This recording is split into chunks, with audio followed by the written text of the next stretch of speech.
Oh, I got another story for you today. Today's story is Winnie the Pooh, in which Pooh goes visiting and gets into a tight place. Edward Bear, known to his friends as Winnie the Pooh, or Pooh for short, was walking through the forest one day, humming proudly to himself. He made up a little hum that very morning. He was doing some stoutness exercises in front of the glass. Tra-la-la, tra-la-la, as he stretched up as high as he could to go, and then tra-la-la, tra-la-la, oh, help, la, as he tried to reach his toes. After breakfast, he had said it over and over to himself until he had learnt it off by heart. And now he was humming it right through properly. It went like this. Tra-la-la, tra-la-la. Rum tiddle tum tum, rum tiddle tum tum, tiddle diddle tiddle tiddle tiddle tiddle, rum tum tiddle dum. Well, he was humming this hum to himself, and walking along gaily, wondering what everybody else was doing. And what it felt like being somebody else, when suddenly he came to a sandy bank, and in the bank was a large hole. Aha, said Pooh. Rum tum tiddle lum tum. Look, he's doing his stretches. If I know anything about anything, that hole means rabbit, he said, and rabbit means company. And he said, and company means food and listening to me humming, and such like rum tum tum tiddle lum. So he bent down and put his head into the hole and called out, Is anybody at home? There was a sudden scuffling noise from inside the hole, and then silence. What I said was, Is anybody home? Called out Pooh very loudly. No, said a voice, and then added, You needn't shout so loud. I heard you quite well the first time. Bother, said Pooh. Isn't there anybody here at all? Nobody. Winnie the Pooh took his head out of the hole and then thought for a little bit. And he thought to himself, There must be somebody there, because somebody must have said, Nobody. So he put his head back into the hole and said, Hello, Rabbit. Isn't that you? No, said Rabbit, in a very different sort of voice this time. But isn't that Rabbit's voice? I don't think so, said Rabbit. It isn't meant to be. Oh, said Pooh.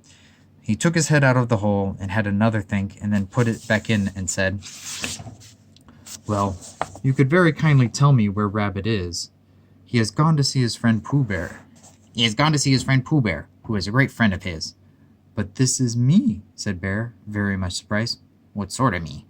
Pooh Bear. Are you sure? Said Rabbit, still more surprised.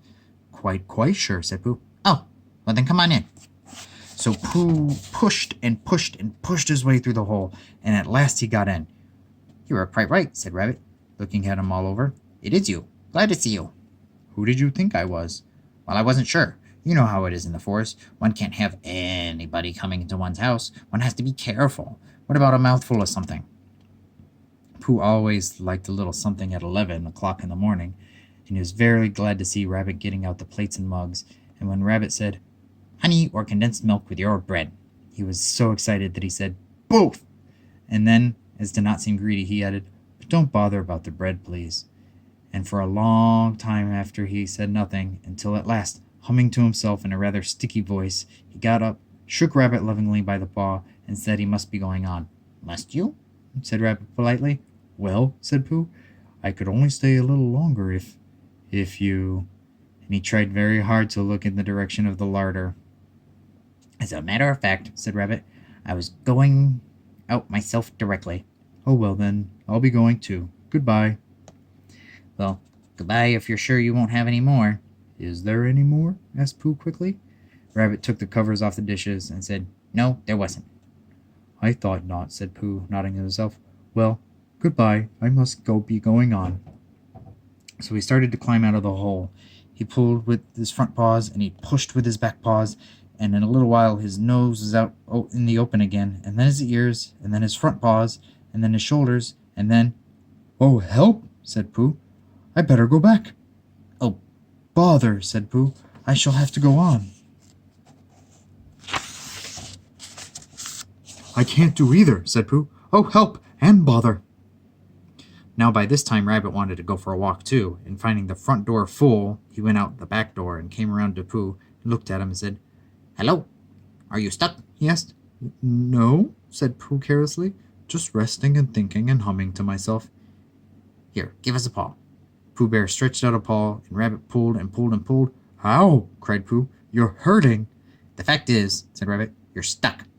It all comes, said Pooh crossly, of not having front doors big enough. It all comes, said Rabbit sternly, of eating too much. I thought at the time, said Rabbit, only I didn't like to say anything, said Rabbit. That one of us was eating too much, said Rabbit. And I knew it wasn't me, he said.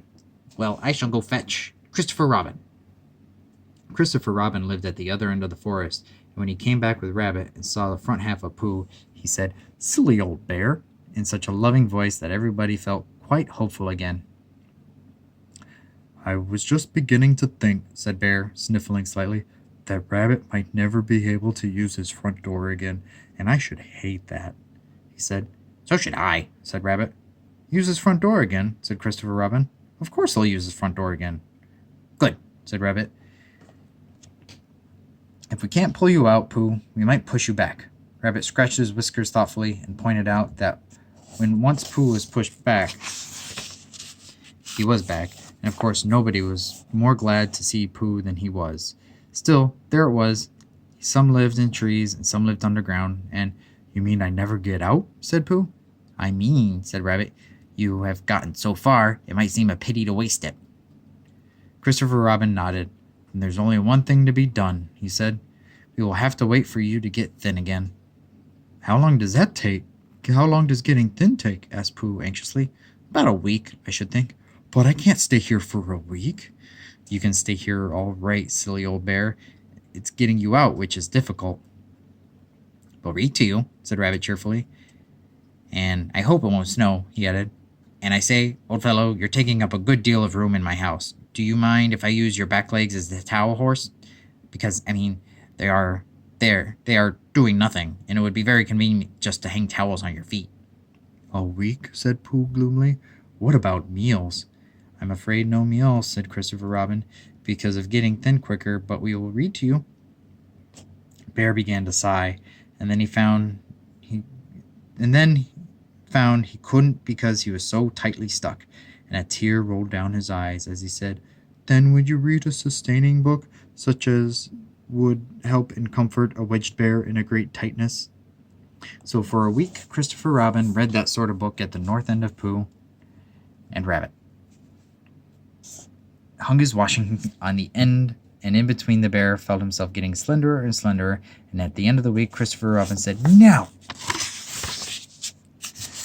So he took hold of Pooh's front paws, and Rabbit took hold of Christopher Robin, and all Rabbit's friends and relations took hold of Rabbit, and they all pulled together. And for a long time, Pooh only said, "Oh," and "Oh," and then all of a sudden he said, "Pop!" just as if a cork were coming out of a bottle. Look at everybody helping to pull.